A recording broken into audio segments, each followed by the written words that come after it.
Are you a saver or a spender? Saving money can be challenging, even if you are a saver.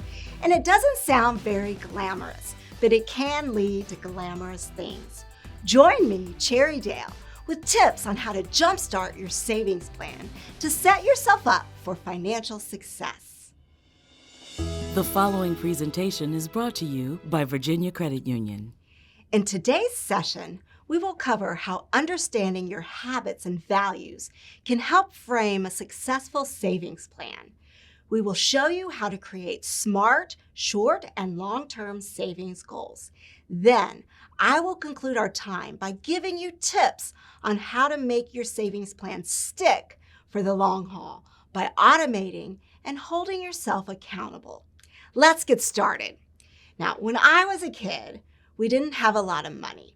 My dad was a minister and my mom stayed at home. One value that was really important to my family was this idea of giving back with our time and money. We were also a very frugal household, and I remember my mom coming home with a big box of hand-me-downs as a child and telling me that I was going to wear those to school. Reluctantly, I did wear those to school, where other children proceeded to make fun of the clothes. So, can you guess what I like to spend money on now as an adult? That's right, clothes. These memories and lessons I learned as a child impact my spending and savings habits as an adult. It is very important for us to connect our past experience and our values to our current financial habits. What about your own childhood? What are the values that you hold dear and want to instill in your current life? This is a values worksheet. Please take time to download the sheet and circle your top 10 values. Then analyze them to see how these values relate to your financial goals. Here's an example.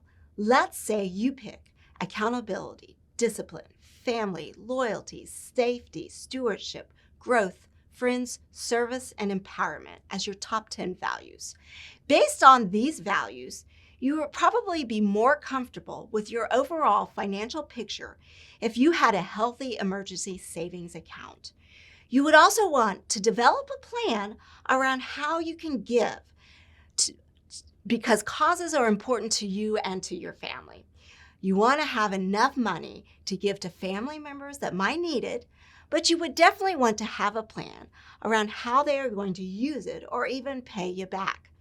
Money is a tool to help you feel empowered, to give and feel safe. Now, if your values are more along the lines of adventure, community, family, freedom, friends, fun, learning, service, time, freedom, spirituality, you might want to make sure you have enough savings to experience outings with your friends and family. Travel is probably going to be really important to you. If education is important as well, make sure to include that in your savings plan. What professional development opportunities can you pursue, and how will you pay for it? Can you ask your employer to assist?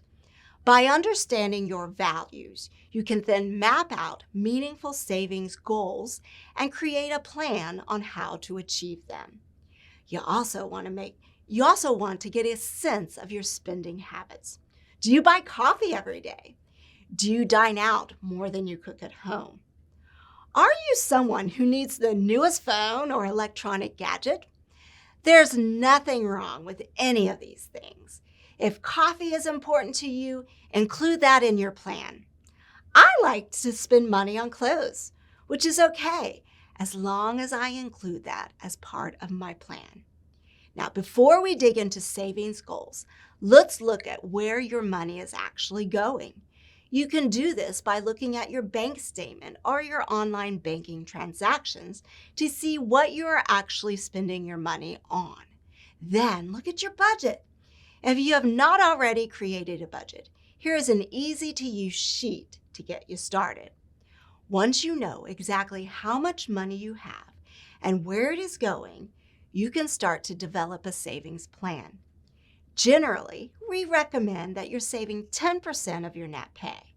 Now, this can vary greatly depending on your life stage and what you're able to do, but it's a good goal to work toward. And everything can count toward that goal, short-term and long-term savings. You want to pay yourself first when it comes to your savings.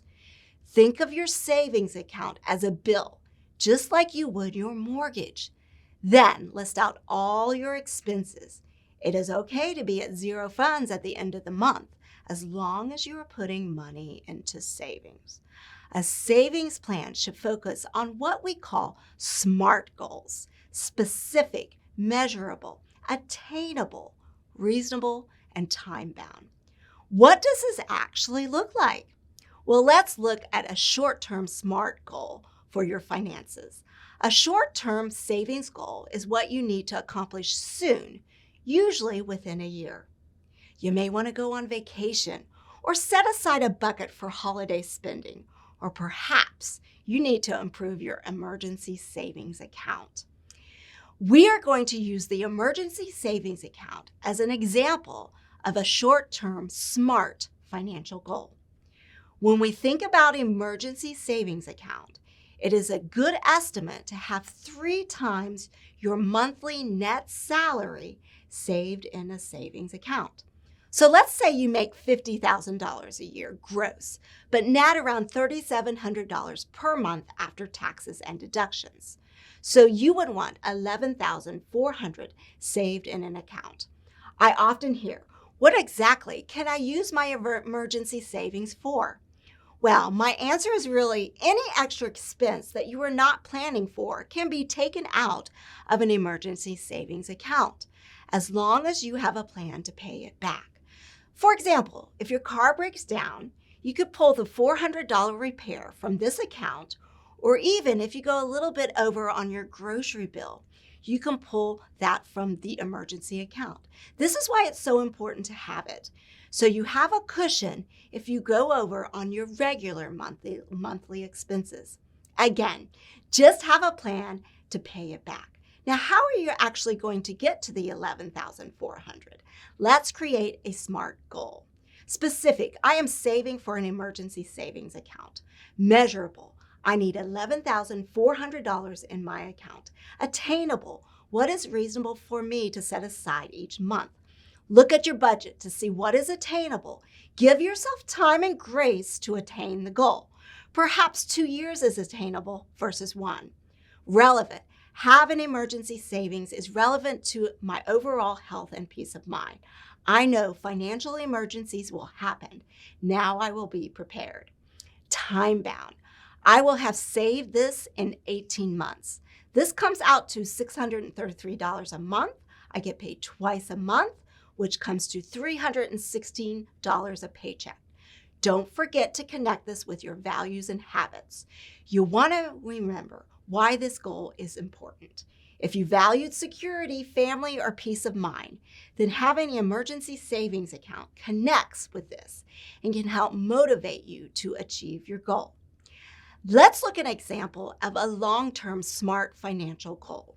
A long-term financial goal is money to be used to achieve what you want and need to accomplish long-term. Example of this are savings for college, buying a house or a car, and retirement. Let's focus in on retirement. What things should I consider with retirement? Do you know where you stand with retirement? Pull your Social Security statement to get a sense of where your benefits might be. Meet with your financial planner to make sure you are in the right risk category and you are on track. You want to make sure your beneficiary information and contact information is correct.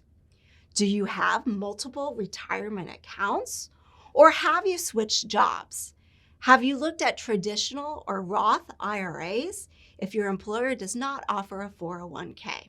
Now, if your employer offers a 401k match, make sure to take advantage of it. That's free money. If you're already putting some money into retirement, remember that counts as part of your savings.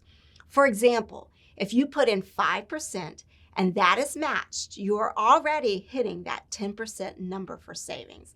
It's automated, so you might not think of it often, but celebrate what you're already doing and give yourself a pat on the back. It is always a good idea to meet with a financial advisor when you discuss retirement. They can help you map out your goals and develop a plan. Now, let's say you want to have $40,000 per year after you retire. How do you reach that goal? Let's create a SMART goal for retirement. Specific, I want to retire. Measurable, my salary upon retirement will be $40,000 a year. Attainable, I have a 401 and a pension and Social Security. Relevant, this is relevant to my overall sense of security and freedom as I age. This again is where we make that connection to our financial values and habits. Time bound, I want to retire when I'm 62. I've given you 2 specific examples of SMART savings goals. Here's a worksheet to help you on your path when creating your savings plan. Remember, as you are planning, connect everything back to your values and habits as well.